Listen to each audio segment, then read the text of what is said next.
Doghouse Podcast is back. Great return guest. Got Tim from Cox Talking Gamecocks. How we doing today? Doing all right, man. It's nice to be back, I guess, in enemy territory, but appreciate you having me nonetheless. Yeah, man. Appreciate you giving us some time. We were just talking Argentina with a big 2-1 victory, I believe. Yeah, 2-1. Incredible comeback, but it's been a wild tournament. So it's Spain and Argentina in the World Cup. So that'll be is that Saturday or is that Sunday? The 19th? Sunday afternoon. Well, Sunday fun day for you. And where's that going to be at? I know this one was in Mercedes-Benz. Where's the finals at? It's at MetLife. So in nice. New Jersey, New York, whatever. Good deal. Well, Tim, want to jump right into it. Always love some coaching hot seat talk. Gotta bring your boy in, Shane Beamer. I know last year was disappointing, 4-8, I believe. So I wanted to get your thoughts on Gamecock Nation. How are we feeling? I think he's 33 and 30. 2 years ago, great season. Coulda made the playoffs, but coming off 4-8, how are we feeling heading into the 2026 season? Yeah, it's crazy. I mean, when you look at the records there, like it's just so start and stop under Beamer so far. It's like he's kind of came into things and exceeded expectations off the bat, and then you kind of have that expectations that you're going to progress, and then you don't really quite live up to them, and then you surprise some people, and you are somehow on the playoff bubble, and then you think, okay, well, we have the core group sticking together, like naturally this should continue to go, and then you have a disaster. Absolutely everything went sideways last year. So the mood around Gamecock Nation was pretty dark last football season, especially towards the end of it. Obviously, the folks in the powers that be made the decision to retain Beamer, but this past offseason, whether it's Beamer himself or with the new AD having his hands on the program now, you've seen like a shift in mentality for the staff that he's hired around him, where it seemed like he was giving guys a lot of leash and he really wanted guys that he had some history with, which a lot of coaches do, right? But this hiring cycle, he brings in Kendall Briles as the OC, who's the only offensive coordinator under Beamer with a legitimate track record in college. And then he brings in a couple other of assistants, Drayton being one of them, and who he maybe doesn't have like the deepest relationships with, but who have come with great track records and other good references. So there's some optimism now that this thing can come together and we can right the ship, because you still have a pretty good core group of guys, but nonetheless, like there's already talks about like, what does Beamer need to do to keep his job? Like, is a bowl game it? Like, is that our expectation here, or does he got to go 7 or plus? So nonetheless, like it's been a weird tenure for Beamer where he just can't consistently deliver a certain number of wins. It's very start and stop.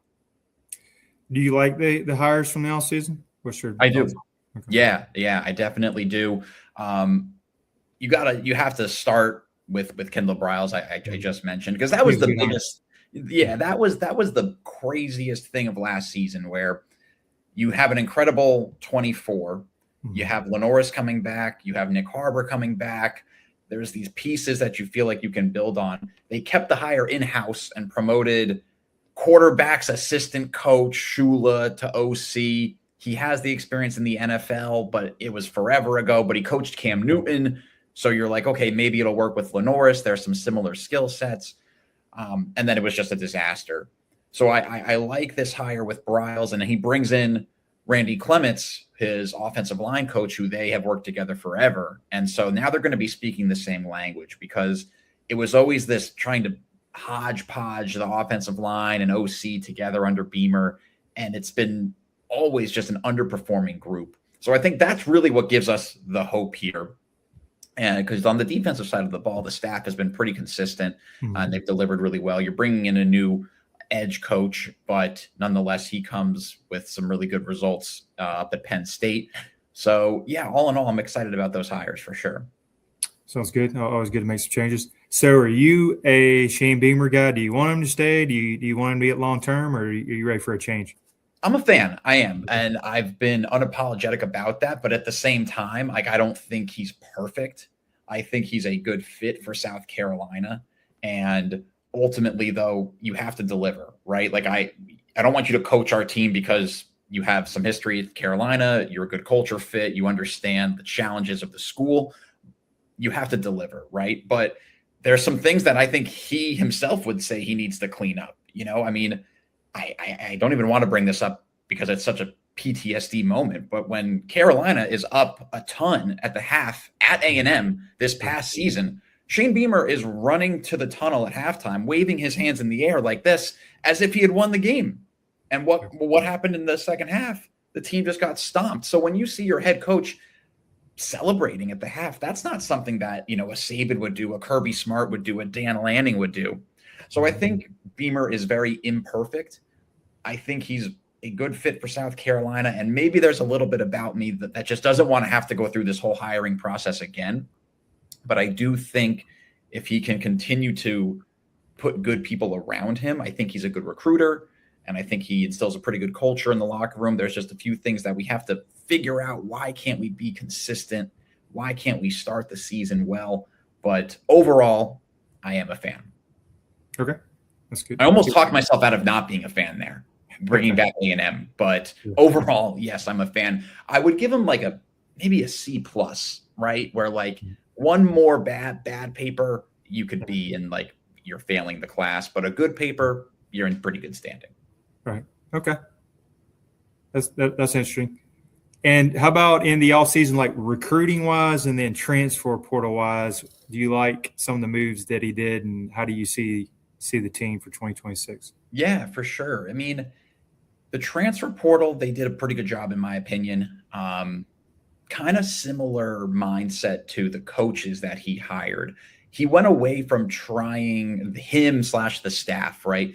Seemingly went away from trying to find all these diamonds in the rough. Like Beamer was pretty good at that, but he would take flyers on a lot of guys, and sometimes it wouldn't pan out.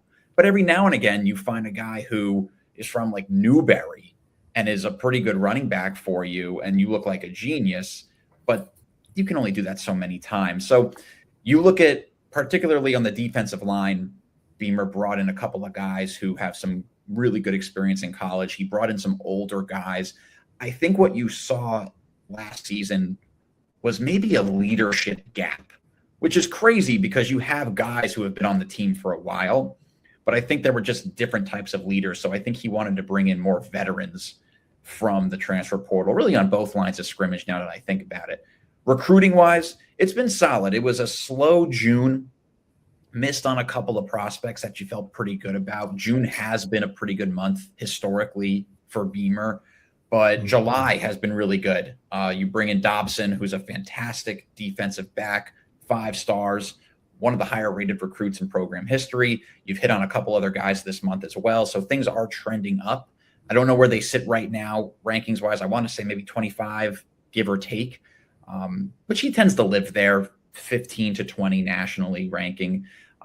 So all told, I feel pretty good there. But for the transfer portal, I think you've brought in some really good, exciting veterans who should help plug in some holes that you needed. Yeah, that's good. You guys actually have a 5. I think we got 1 5-star. Georgia's really struggled this year. Don't want to go down that rabbit hole, NIL and everything. They're around 17. I don't even know if they're going to get a top 10 class. Kirby's been trying some different things, but it's not a recruiting class we're used to. I know it's in a lot of moving parts, but it's crazy too because you get all excited, but these guys can leave. Exactly. You could get a guy on campus freshman year, maybe he plays well, and then he's gone. So it's hard to get excited about recruiting classes. I still do because it's football in the summer, right? But at the same time, I think we got to look at like active roster or current roster, right? And the transfer portal to really get an idea of what we're looking at. Right. And then back to the all season, just because got to ask, just because it was a lot of people, pointing towards it. So is there any nervousness with when the Virginia Tech role and having, his dad being there, all-time great, that Shane might take a move to Blacksburg, Virginia? Was there any hand-wringing there, or what was your thoughts? It's funny because there were a lot of people who were hoping he was gonna, right? Because of just how bad last season went. I wasn't really worried about that because there had been rumors about that earlier in his tenure, and he said no. Like, and then I think there might have been rumors of like, I don't know if it was Mississippi State or like at some point there was another rumor mill going that Beamer could go, and he's been very steadfast in that this is the place he wants to be. This is his dream job. He has said that, and I know every coach says that and leaves, but I really do think he wants to make his own mark and doesn't want to be Frank's son back at Virginia Tech. So yeah, I didn't think that was going to happen, but some folks thought it might have been. Again, might have been hoping for it. Okay, I think it was a good move to. He would have been in his dad's shadow, so I think it's a good move. He's trying to make his own claim to head coaching with staying in South Carolina. So I thought it was a good move. Yeah. And then looking at LaNorris Sellers, I know he's going to be your QB1 coming back. 2 years ago, really good year. Last year could have been OC issues, took a little bit of a step back.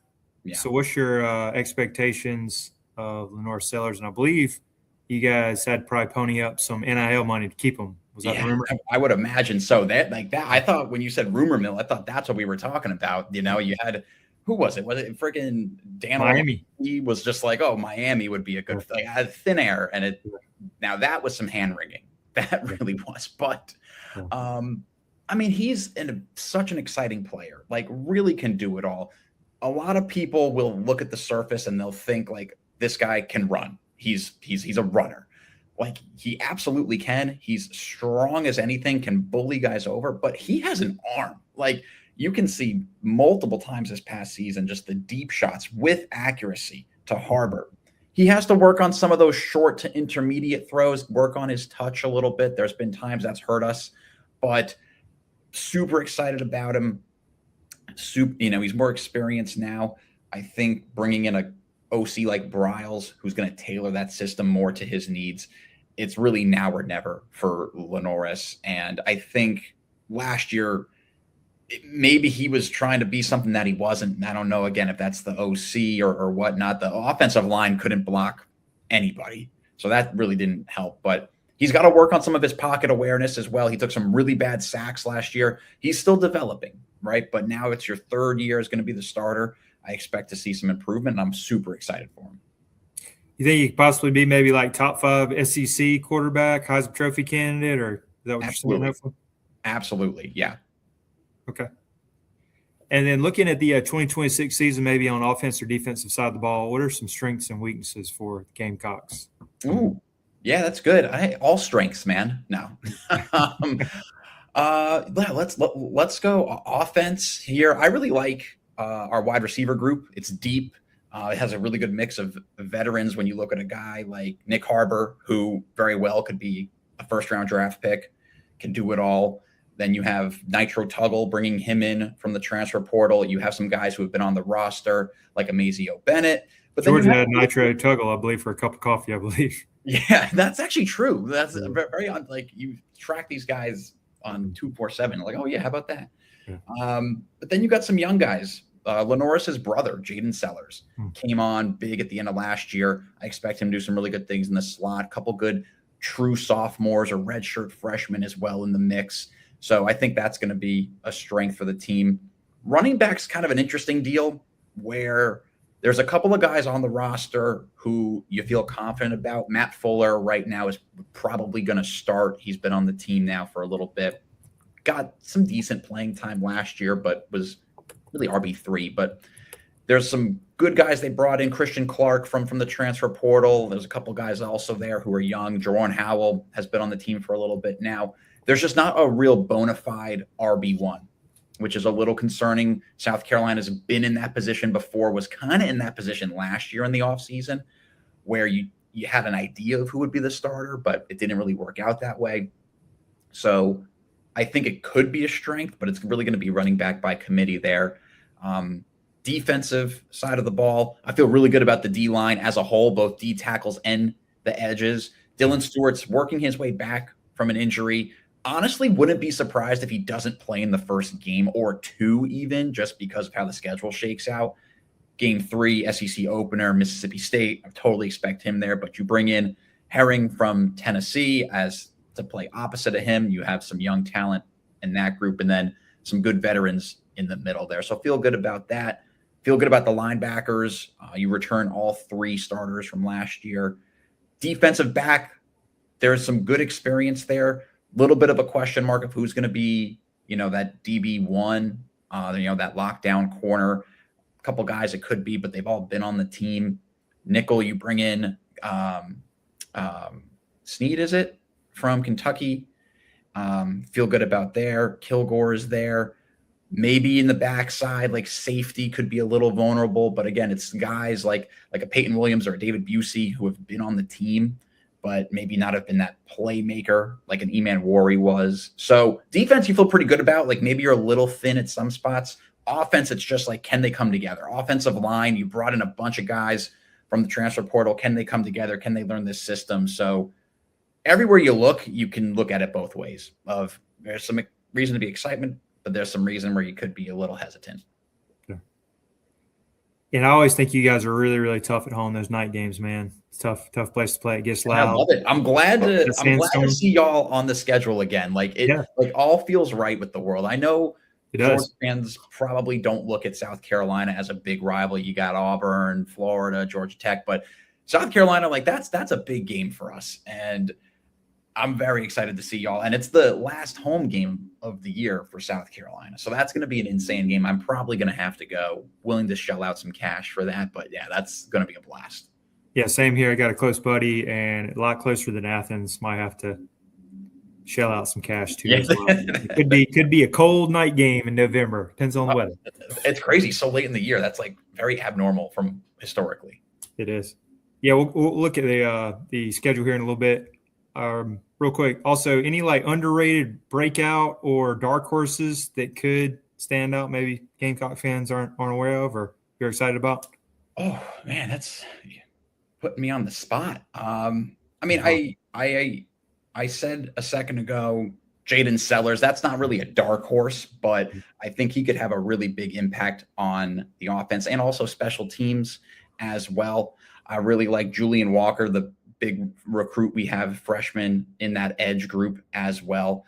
And then I said David Busey a second ago, safety who could see some serious playing time. I'm excited about him as well. Good deal. Yeah, so wanted to bring up the schedule here and give your record prediction. I always like doing that. I know you'll probably do a deep dive as it gets closer. Yeah, I haven't even really put my mind to it. Like I've looked at the schedule 100 times. There you go. And looks like the first couple get your feet wet games, maybe get some backups in. Kent State, Towson Tigers. Yeah. Which is kind of like a breath of fresh air. Like it's like Carolina, we usually start with like maybe you get that cupcake week 1, but then like it's either week 2 right away, or we've done like some in years past where that week 1 is a neutral site against, an NC State or a UNC. And sometimes you're on the wrong side of those. And that's no bueno. So yeah, I like starting out 2-0. I couldn't tell you the first thing about Mississippi State. I know they improved last year. I don't know anything about their roster, but I gotta like that as the SEC home opener, 4-15 kick. I feel good there. So if you start 3-0 potentially, like you're feeling good, and you won 4 games last year. Like if we win 3 in the first 3 weeks, like the vibes are going to be high. Obviously you got a tough matchup on the road there against Bama. We've played them close though. I will say the last 2 years they've been on the schedule, and God, like honestly combined, I think Carolina has lost by like 7 points or something like that. Like it's been incredibly close, both games. So who knows? I don't know if I'm going to go out and call the upset there.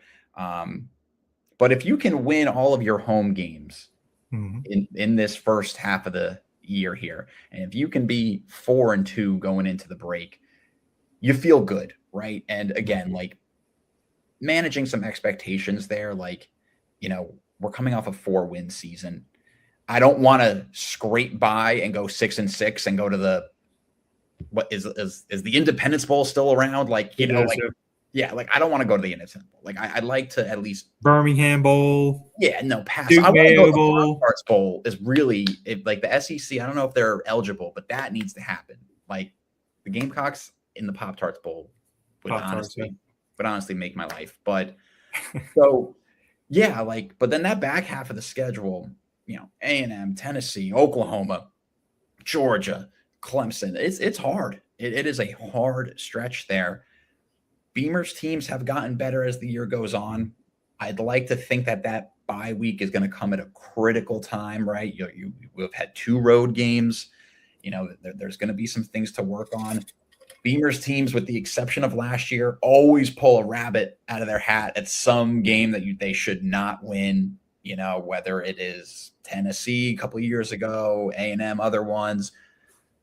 So find that fight. Like I like 7 or 8 wins. I think is really on the table for South Carolina, and coming off of a 4-win season, that would be a great turnaround there. So let's say he's sitting there 6-5, and you got Clemson. Could that be make or break if he stays or not?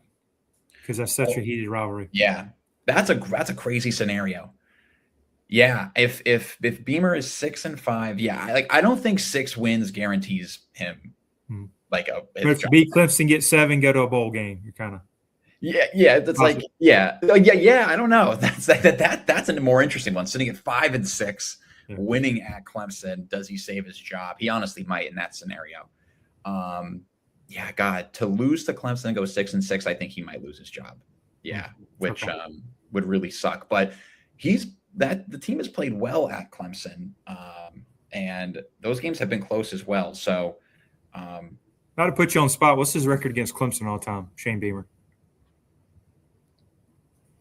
He's won twice, hasn't he?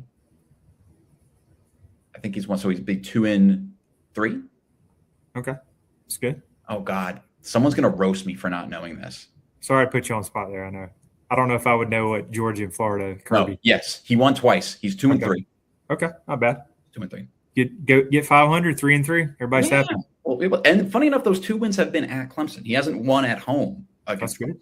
Yeah, wow. So we'll see. Yeah, getting that 8-4 range, 9-3, everything's good in the world. 9 would be crazy. Like 9, I would.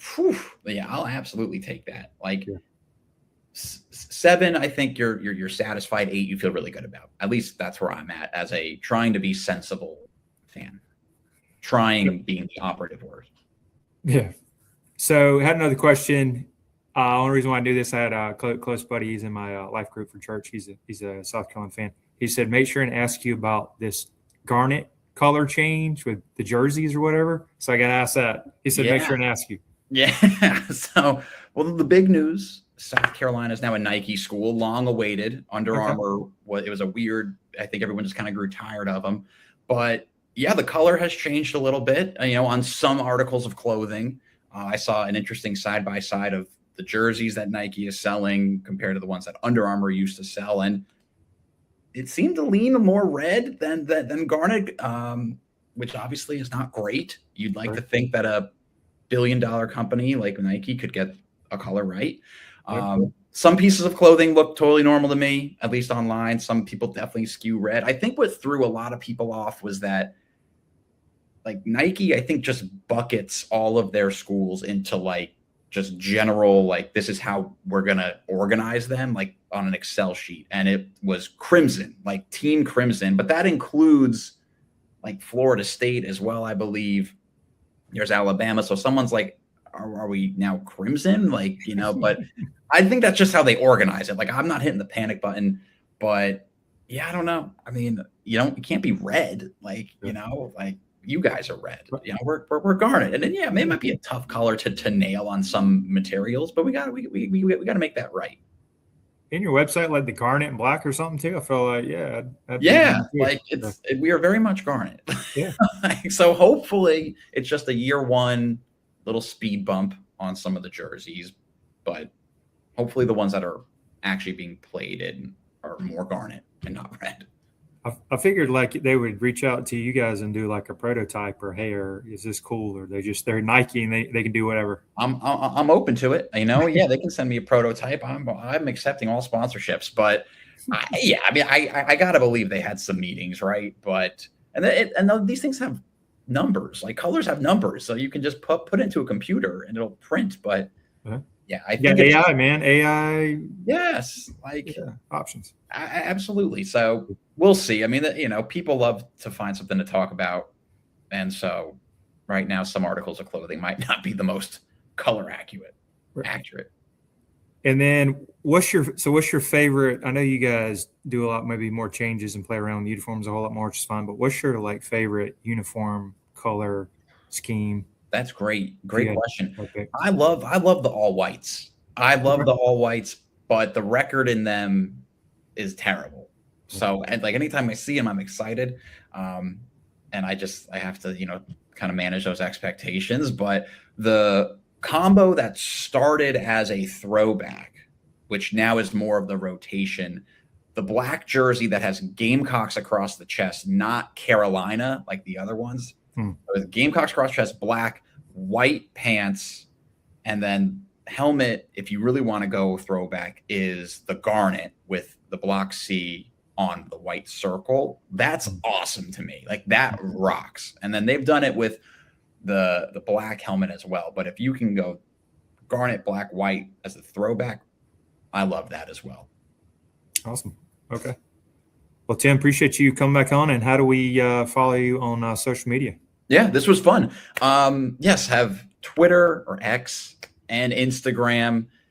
X is at Cox Gamecocks. So if you couldn't tell by now, Cox is my last name, just a play on words. And then Instagram is just the name of my podcast, which I love that picture, by the way, right here. Thank you. That picture is like at least 10 years old, maybe even more than that. Just at a tailgate, loving life. And then on Instagram, it's just the name of the show there. So Cox Talking Gamecocks, it's one word.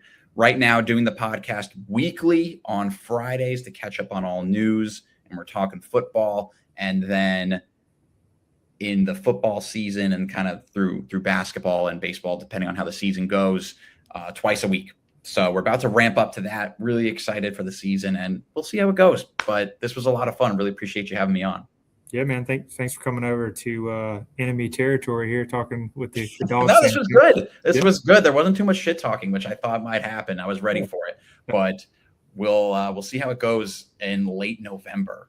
Yeah, we'll have to have you on that week and do a little preview, see how we're both doing. Preview, yes, and then depending on how the game goes, maybe a post game, maybe not. But I can't promise it yet. There you go. Make sure and check out Tim Cox Talking Gamecocks on Apple, Instagram, and Twitter as well. Yeah, I appreciate you coming on. Thank you. Yeah. Make sure to like, subscribe, share the Doghouse podcast. We're going to have some other great guests coming up, and we're right around the corner for beginning of the season. It'll be August, and September will be here before you know it. Thanks again for coming on.